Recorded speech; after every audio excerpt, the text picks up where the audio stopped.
Tracking, alerting, protecting. This is WKYT This Morning. Police chased 2 car theft suspects through a Lexington apartment complex this morning. A man was cut and clubbed overnight in an attempted robbery in Lexington.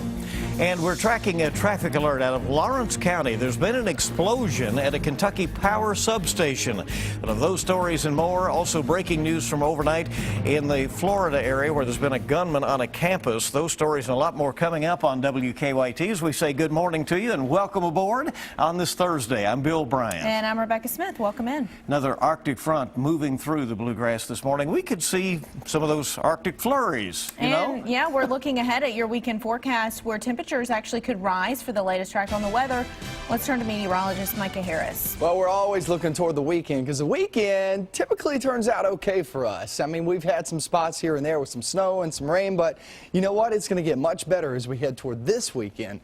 So let's just focus in on that. First alert Defender live radar, not seeing much go on. A few flurries are possible this morning. We're starting off in the 30s and even some 40s down south, but through the day we'll start to see those temperatures dip. And we'll finish off this afternoon right there around 30 degrees. So here comes another front sweeping on through and bringing us some much colder temperatures to deal with today and maybe even tomorrow. But the weekend looks much better. And I'll show you that forecast coming up in a bit. All right, we'll see you then. We thank you. We're tracking a developing story out of Lawrence County this morning. That's where a transformer exploded at a Kentucky power substation in Louisa.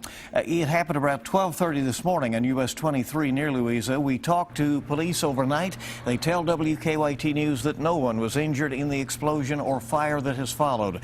There was a major traffic impact. US 23 was shut down as a safety precaution because the smoke could create poor visibility for drivers. Now, at last check this morning, no outages are reported as a result of the explosion.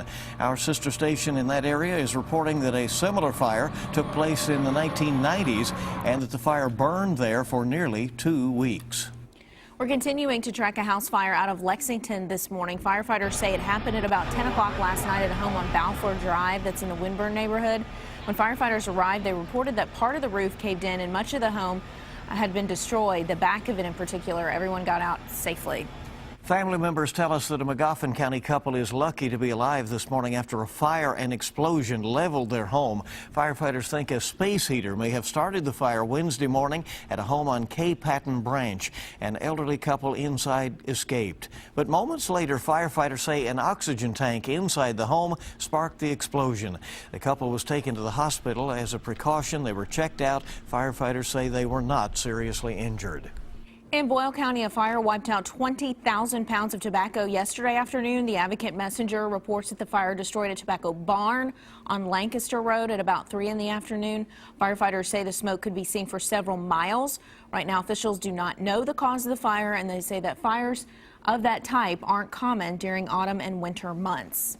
With more cold air in the forecast, those of you with fireplaces may be thinking about using them to try to stay warm. But before you light those logs, Lexington firefighters have a warning this morning. They say not properly disposing of hot ashes and embers is a growing problem in Lexington, and it frequently causes fires. WKYT's Jerica Insko shows us how you can protect your home.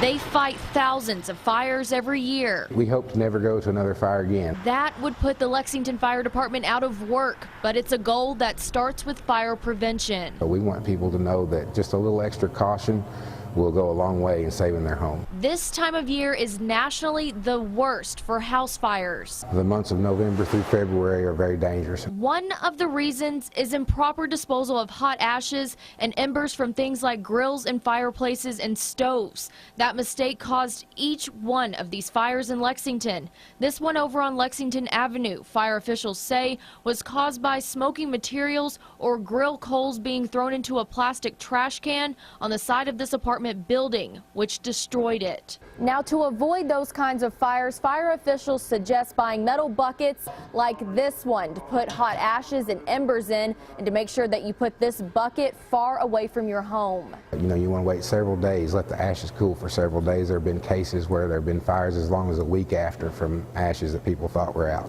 Adding water doesn't always work. just feeling certain that there's no smoke or no heat doesn't always work. Sometimes there's still live embers in that ash pile and it can cause problems. Time and patience, two things that could save you, your family, and home from a fire and keep these guys safe as well. In Lexington, Jerica Insco, WKYT. Jerica, thank you. And you can buy the metal buckets that Jerica mentioned there for around $20 or so at hardware stores. The fire chief says an empty metal paint can with a lid works just as well. All right, new this morning, 2 men sent Lexington police on a chase at the Cambridge Park Apartments. That happened about 2:30 this morning. Lexington police found a stolen car out of Louisville at Forbes Road and Versailles Road. They say 2 suspects took off on foot, and police then set up a perimeter. One suspect, Charles Brooks, was arrested. The other suspect is still on the run. He is described as being in his 40s and was last seen wearing blue jeans. We are tracking an overnight attempted robbery in Lexington where a man was beaten over the head. Happened around midnight near the Sportsman's Motel off Winchester Road. Police say 2 suspects demanded money from a man, but he didn't give them any. That's when police say the suspects cut him in the hand and clubbed him over the head. The victim wasn't taken to the hospital. Both suspects were seen wearing green jackets and are about 30 years old. Also in Lexington this morning, a man was arrested after police say he broke into a home on East Loudon. It happened Wednesday afternoon, and police arrested 51-year-old Aaron Robinson. Police say someone saw Robinson break into the home through the front door. They say he was found with a bag carrying 2 laptops, an iPad, jewelry, and earphones. All were reported stolen from the home. An assault suspect is back in a Southern Kentucky jail weeks after police say he escaped house arrest. The Laurel County Sheriff's Office charged Terry Mullins with assault and DUI after they say he hit a teenager with his van and didn't stop. And after the escape, police arrested Mullins in Ohio. We now know how they found him. WKYT's Garrett Weimer was there when Mullins arrived in Laurel County. Terry Mullins is back in Kentucky and back in custody as deputies escorted him inside the Laurel County Sheriff's Office. Now he'll be back to incarcerated in the Laurel County Jail, and he'll be here to answer to the previous charges that we had from that traffic crash. Police say Mullins hit a teenager riding his bike back in September. The crash critically injured 17-year-old R.J. Warren. Investigators found Warren's backpack stuck in the grill of Mullins' van. He was placed on house arrest, but last month police say Mullins cut off his ankle bracelet and ran away. Deputies say Mullins had family in Ohio. They say he was caught after just a routine traffic stop.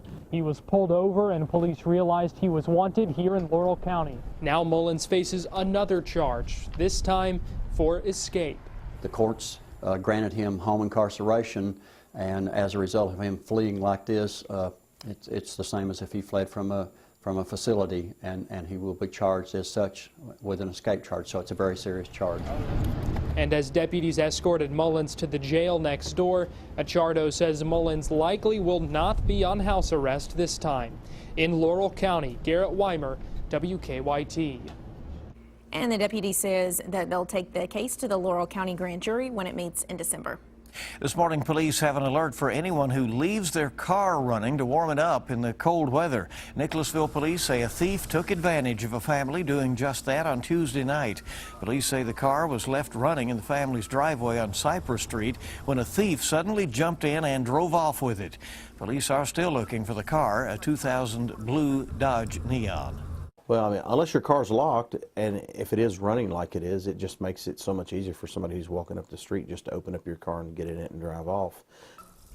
Police point out that idling a car is illegal in the Commonwealth, and they say insurance may not cover the theft of a vehicle if the owner left it to warm it up.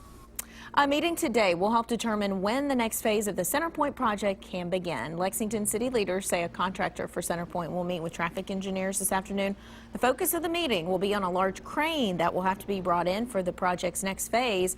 Right now, that crane expected to arrive at around the second weekend of December.